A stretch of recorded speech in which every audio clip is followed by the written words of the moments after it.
Yashwant, let me come to you. As we bring up the C voter numbers, the opinion poll, the survey on seats and vote share, and let's have that slide come up.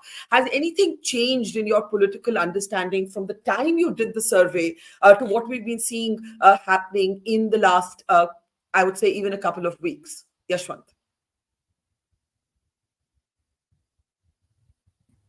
Hang on, Yashwant, I can't hear you. Start again. Go ahead. Now you can hear me. So actually, as per the Election Commission, of course, that's the last number that's on the screen, and after that we only have to rely on the campaign and everything to make sense where exactly this is going from there. What I feel that when we are tracking the data for Telangana for almost a year, we could sense few very major changes that were happening. Number one, there was a palpable anti-incumbency sentiment that was going around, and when we were comparing the data of the 5 states going into the poll, we could sense that probably this is one state where the anger against the government is probably the maximum. Rest everywhere, it was kind of a gray area. However, unlike other states, it was Telangana where the anger and the voting intention somehow were not mapping up in a proper way because of the confusion of opposition space. The thing that happened over there was that bigger number of people said that we want to change the government, yet we were a bit. I've lost you there, Yashwant, but you're talking about the anger in the state, and we have that slide there. 57% say they're angry and they want to change the government. Yet, Yashwant, we lost you briefly there, but the slide of 57% people saying they're angry and they want to change the government is up on the screen. Go ahead. Right. So basically, what's happening over here is that last year, this point of time when we were discussing Barkha, BJP was very, very comfortably placed at the number 2 option in Telangana.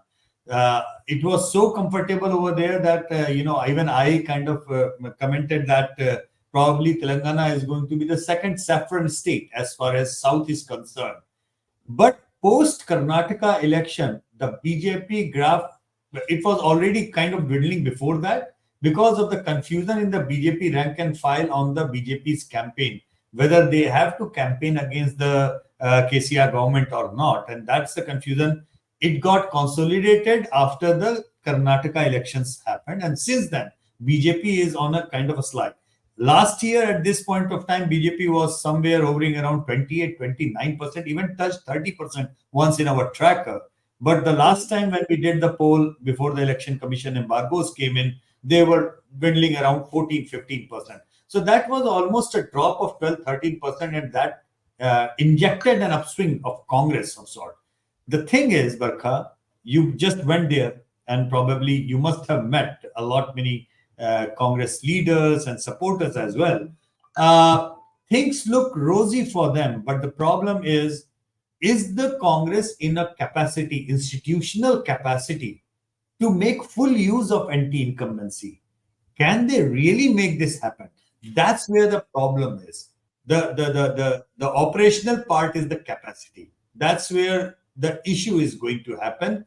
If they can actually manage to get the anti-incumbent voters right up to the booth, they can very well spring a surprise.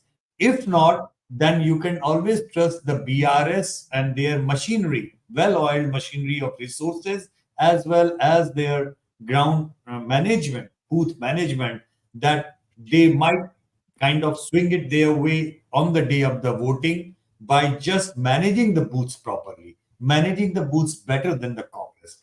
This is the situation how I read. I mean, rest of the two gentlemen, they know the day-to-day situation over there much better than me, qualitatively speaking, so they might like to correct. So no, that's a very, I think, interesting perspective. And let me bring in Sri Ram, who for a while has actually been forecasting a kind of rosier performance for the Congress than was anticipated. But Sriram, I think that last point of Yashwant is an important point about the institutional capacity of the Congress, about the fact that there could still be things that happen post-poll. And the fact is that the Congress has built its narrative, in fact, on the fact that the BJP and the BRS are close. This seems to be believed by many of the voters in Telangana. The narrative is working despite the best attempts of the BRS to counter it. But the BJP also made one fatal error. Once again, it changed a key leadership position in a state in the middle of an election. Can you talk a little bit about that first? Barkha, in this movie Triple R, which I'm sure was made in Hyderabad, a lot of people saw, and Ajay Devgan has a dialogue. If the warrior is ready and the war is set, weapons will find the way to reach the hands of the warrior.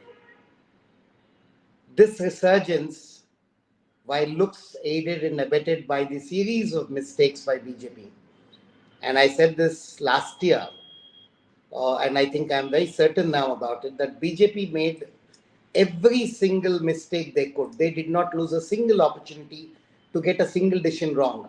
If they had just tossed the coin up and taken all the decisions, they would have got half of them correctly. This resurgence is not because of the Congress party alone. Yes, Congress has ensured they have not fallen too short of people's expectations in looking for an alternative to KCR by putting the right leadership in the form of Revanth Reddy, the right backing by the center, Rahul Gandhi's Bharat Jodo Yatra onwards till now, the right kind of a campaign on the ground.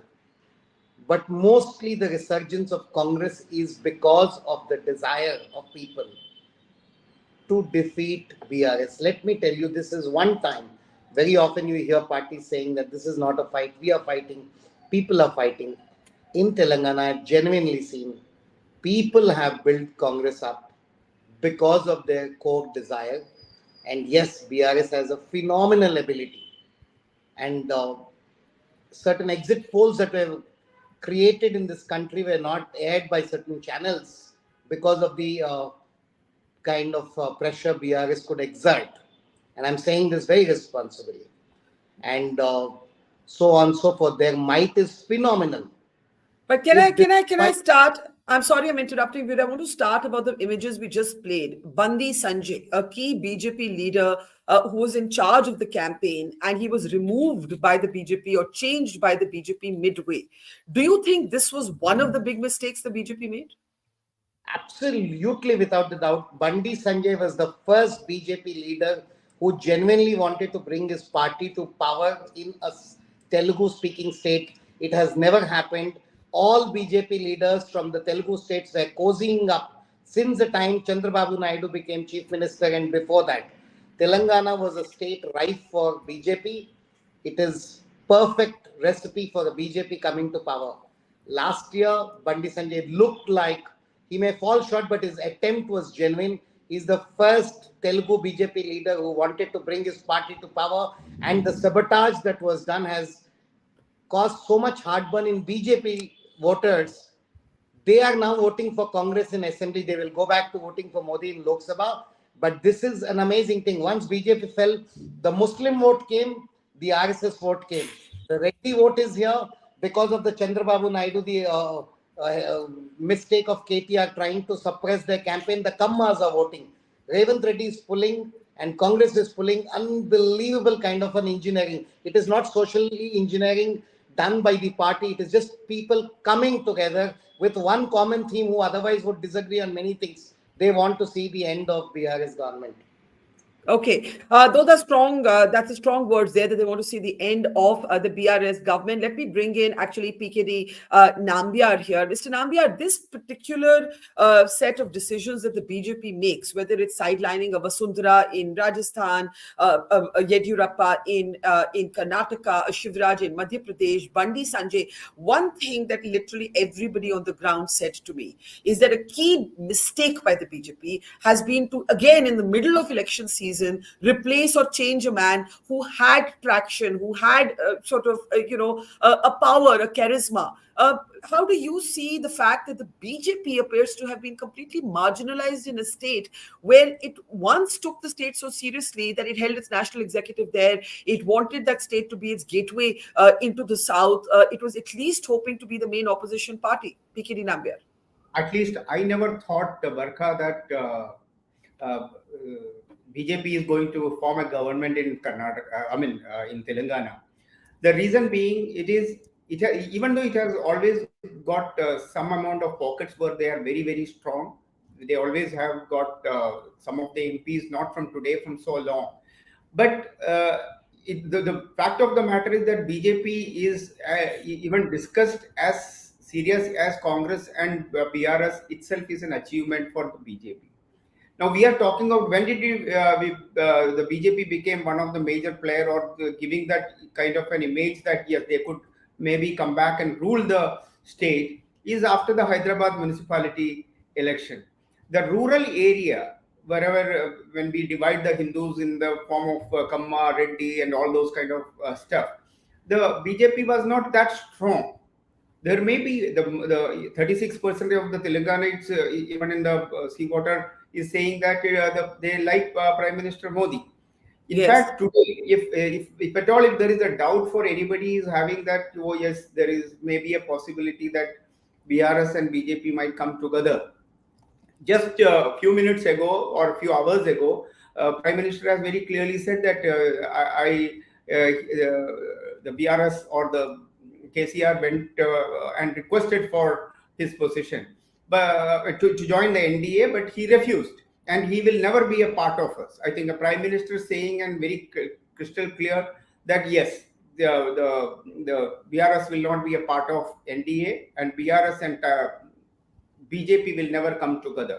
So I think once that kind of a statement has put up, so that question of they will come together later on may not exist as of now. Well, there's no such thing as never in politics. I don't believe any politician when they say we will not come together, even the Prime Minister, with great respect. Because right now he's not campaigning as the Prime Minister, he's campaigning as Narendra Modi, the leader of the BJP also. BJP. Right?